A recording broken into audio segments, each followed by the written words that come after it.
সর্বস্তরে বাংলা ভাষার মর্যাদা প্রতিষ্ঠা এবং ভিনদেশি সংস্কৃতির আগ্রাসন ঠেকানো এখন সময়ের দাবি। তুলে ধরতে হবে নিজেদের সংস্কৃতি, ঐতিহ্যের ইতিহাস।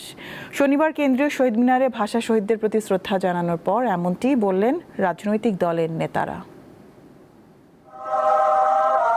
মাতৃভাষা আন্দোলনের ৭৪ বছর পূর্ণ হয়েছে। ভাষা শহীদদের প্রতি শ্রদ্ধায় নত জাতি ঢাকার সব রাজপথ এসে মিশেছে কেন্দ্রীয় শহীদ মিনারে। প্রভাত ফেরির মধ্য দিয়ে ১৯৫৩ সালের ২১শে ফেব্রুয়ারি প্রথম পালিত হয় শহীদ দিবস। এরই ধারাবাহিকতায় শনিবার ফুল, ব্যানার ও পতাকা নিয়ে শহীদ বেদিতে আসেন বিভিন্ন রাজনৈতিক দল ও সামাজিক সাংস্কৃতিক সংগঠনের নেতাকর্মীরা।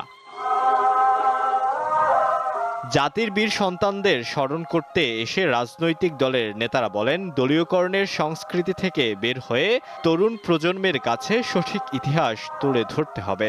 আমরা ৫২ ভাষা শহীদদেরকে আমরা মনে রাখি, ঠিক তেমনিভাবে ৯০ এবং ২৪-এর শহীদদেরকেও আমরা ধারণ করে আমরা দেশকে সামনের দিকে এগিয়ে নিয়ে যাব। সর্বস্তরে বাংলার প্রচলনের ওপর গুরুত্ব আরোপ করেন সড়ক ও সেতু, রেল ও নৌ পরিবহন মন্ত্রণালয়ের প্রতিমন্ত্রী। আমরা বিশ্বের বুকে গর্বিত জাতি, আমরা ভাষার জন্য আমাদের জীবন দিতে হয়েছে। সুতরাং বাংলা ভাষাকে আমরা আমাদের হৃদয়ে ধারণ করি এবং রাষ্ট্রীয় ভাষাকে বাংলাকে বাস্তবায়ন করার জন্য সর্বস্তরেই আমরা কাজ করে চলেছি। মুক্তিযুদ্ধ বিষয়ক মন্ত্রণালয়ের প্রতিমন্ত্রী বলেন, বিগত দিনে ভিনদেশি সংস্কৃতির অনুপ্রবেশ ঘটেছে, এটি আর চলতে দেওয়া যায় না।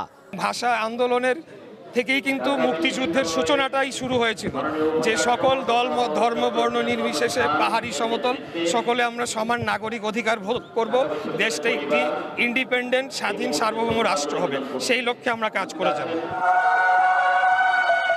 যুগ যুগ ধরে প্রেরণায় থাকবে ৫২ ভাষা আন্দোলন, আর রাজনৈতিক ব্যক্তিরাও চায় সেই চেতনায় দেশ গড়তে।